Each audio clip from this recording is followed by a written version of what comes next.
Hey, welcome back to my channel. Today I want to share with you 10 ways to see if an art business is a legit business or not. I want to talk about this because many artists send me messages asking, hey, this gallery asked me to pay to show my work. Is that worth it? Are they scams? Are they real deal? Or this online platform asked me to show my work on their homepage but asking me to pay something. Should I do it? Should I not do it? I can answer to you one by one, but it's not the most effective way to do it. I'd rather teach you how I do it so you can learn and you can replicate. All of those apps and those things I use are completely free, so you can do it for free. Just need some time and learn how to do it, and you cannot just take one step out of this and purely looking at one point. You have to look at it in a holistic way. Just have to think and see how you can use it for your benefit to judge if you are going to sign a partnership contract with a gallery or not. The first thing you need to see is their website. Head over to their website to see if they have a running website. At least it needs to look normal, okay? Up and running. I'm not asking a state-of-art technology, just something regular. And then head over to SimilarWeb. SimilarWeb, it is a web tool to see the traffic and ranking of a website, and you can see any website you wish and compare it to a similar website. That's why it's called SimilarWeb. I guess the name says it all. Head over and check. For example, I'm putting a random online gallery to see if they're legit, and I can see, okay, they look nice, they look fine. And then let's head over to their social media and see how many followers they have on Facebook, Instagram, YouTube, Pinterest, Twitter, Tumblr, and whatnot. And you can't just look at their following because they can buy followers. You have to look at their engagement. That is, how many likes, shares, comments.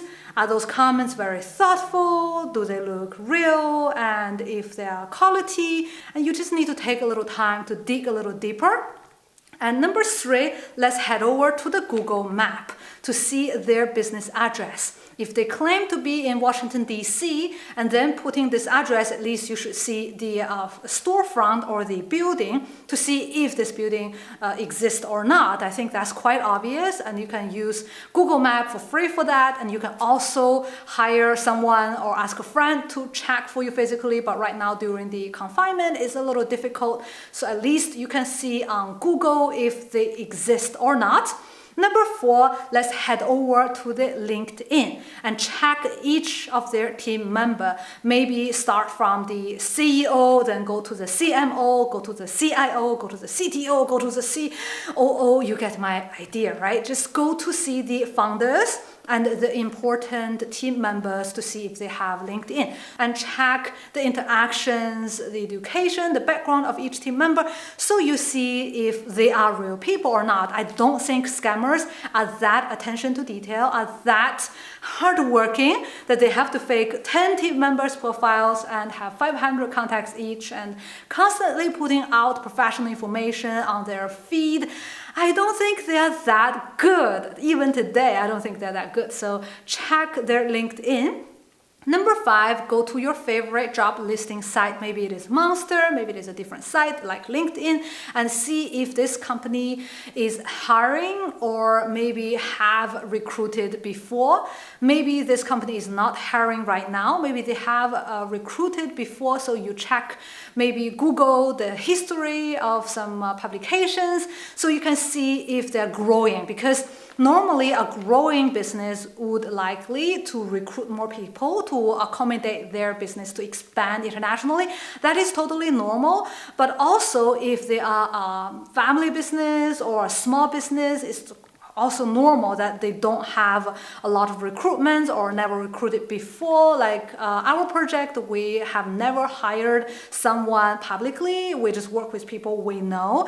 That is another way, a boutique business model. That is nothing wrong with that. But if they claim to be an international business, multi-million dollar, at least they should publicly recruit. If they don't have any traces, then it becomes suspicious. Number 6, artists they represent. Normally, an artist would look at the artist they represent as the first method, but I leave it to the number 6 because a lot of times they claim to work with Ron English or Banksy, but they don't, because They have the works that they purchased, collected, or they have their hands on some famous artist works, but they don't have a contractual relationship with this artist, but they just have the works and they can resell the works. By law, it is totally all right to resell as a reseller in the secondary market, but does not necessarily mean they actually work in a very friendly, very personal way with those artists. And that's why I don't rely on this method. But nevertheless, you should look, and if they are emerging artists in your region, you can also just contact them, call them up, and see if they actually have a positive experience working with this company. Number 7, the price of artworks. Normally, an art gallery have a certain segment of their clientele. If they are selling works at $5,000, they would always sell works at this level. They wouldn't sell at 50 or 50,000 because that's out of their league or too low. That is damaging their reputation. So your work should be at the same range as the other works they're selling. Otherwise, it becomes suspicious why they want to sell your work, especially if your works are completely in a different price range, like maybe your works are under $500 and they're selling something like $10,000. Why would they want to work with you? Maybe they want your money, right? Maybe it's pay to exhibit, and maybe the clientele they have are completely not matching what you would expect, and it's not worth it to work with them. Number 8, the niche and style. This is similar to the price range. If they are maybe a digital art gallery and you are very traditional, conceptual, maybe it doesn't work. Maybe they are very classical and you're very avant-garde, doesn't work. And the motive behind why they want to represent you could be doubtful, and you have to double check. Maybe they're changing, maybe they're adding different lines of works, but they need to have a curatorial kind of idea behind. Otherwise, it doesn't make any sense for you to work with them and for them to wanting to work with you. Number 9, financials. If they claim to be a startup company, especially a new style online startup, and then go to Crunchbase and check their fundings. Normally, startup companies, in order to scale, they need to fund ABC rounds, at least a few rounds, right? So you see if there are some legit investors, different companies or private investors, business angels have put money in their business. If other people put their real money in their business, likely this business is legit. But that doesn't mean that you should work with them. You need to compare and cross-reference with other parameters. For example, Ofo is a very, very legit company in China, but they fell into scandals and they are completely destroyed, and they had a lot of rounds of funding. They are backed by a lot of investors, but doesn't mean that it is all right to work with them today, right? So you need to look at other parameters as well. Number 10, reviews. Reviews are obvious. A lot of times you just go to Facebook to see the reviews, or Google Map to see what kind of people's experiences visiting this or working with them.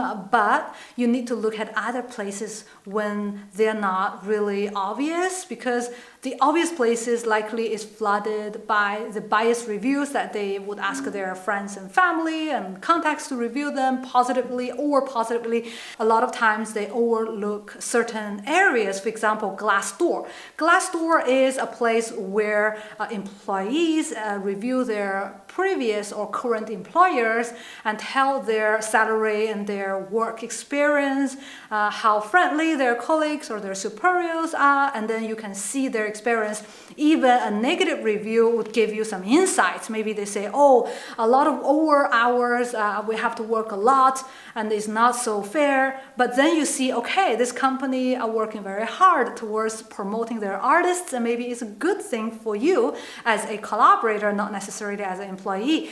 Even the company themselves might not even know that their employees are reviewing them on those platforms. That's why you need to check those hidden places to see those bits of information and put together the big picture, so you can judge by yourself if you want to work with them or not. And don't go to the most obvious places, because then it is so obvious that everybody knows, then it's likely to be biased. Now you have seen if an art business is legit, looking at it 10 different ways.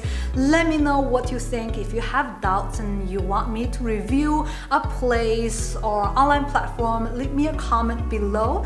That's all for today. See you in the next video.